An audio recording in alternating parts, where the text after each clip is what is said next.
tere tulemast Musta kassi taro lugemisse, kaljukitsed. Siit tuleb lugemine teile nädalaks 2.–8. veebruar. Ma olen teile siia valmis pannud 7 kaarti ja vaatame, mis neil kaartidel teile siis selleks nädalaks öelda on. Alustame algusest. Siin esimene kaart on karikate 4 ja karikate 4 räägib seda, et te olete nii tüdinenud ja nii väsinud. No täielik tülpimuse tunne on ja mõtlete, mille jaoks see kõik mulle vajalik on. Kaart ütleb seda, et minge duši alla ja peske kogu see jama ja kõnts enda seljast maha. Siis hakkab ka kindlasti kergem. Pole vaja seda endaga kaasas kanda. Järgmine kaart on müntide 2 ja müntide 2 räägib sellest, et teil oleks vaja leida tasakaal töö ja puhkuse vahel.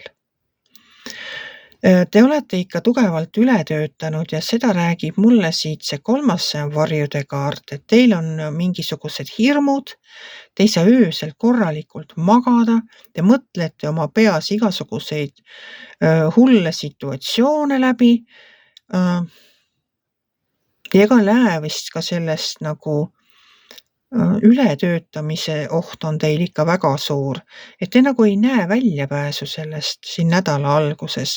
Tundub, et nii palju tööd tuleb ära teha ja te olete üksi nüüd seal, see, kes kõik selle peab ära tegema ja tunnetegi, et teile on nagu kas liiga tehtud või siis liiga suur koorem pandud või liiga palju kohustusi olete enda kanda võtnud ja ei suuda leida tasakaalu töö ja puhkuse vahel.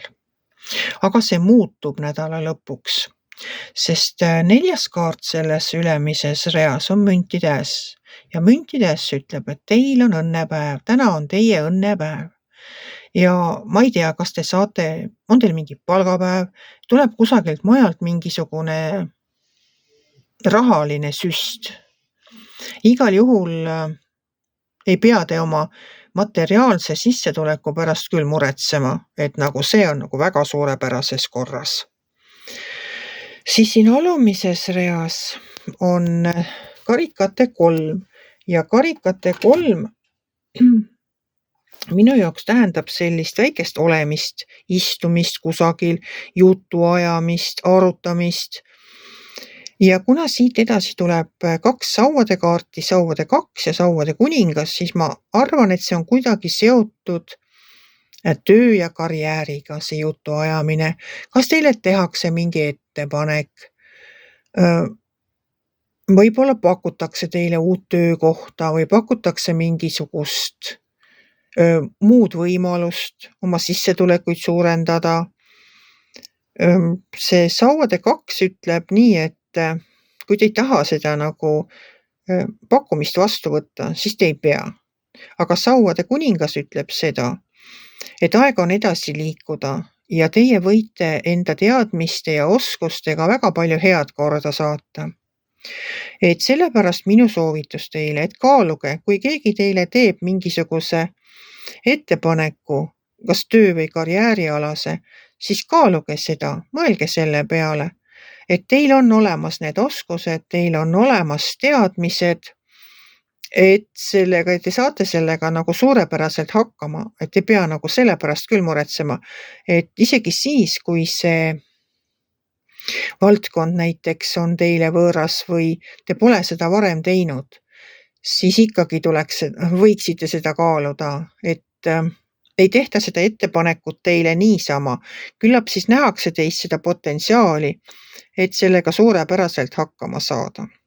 Aga mina soovin teile imeilusat talvist nädalat ja ärge laske mingitel muremõtetel ja tüdimusel endast võitu saada. Otsige tasakaalu töö ja puhkuse vahel, sest teil on väga suur oht üle töötada. Et olgu teil üks imeline töökas nädal ja tulgu siis seda raha, mida te olete teeninud ja kaaluge ettepanekut, kui see teile tehakse. Kui teile minu lugemine meeldis, ärge olge kitsi, pange ikka like pöial üles, võite ka kommenteerida ja kohtume järgmisel nädalal.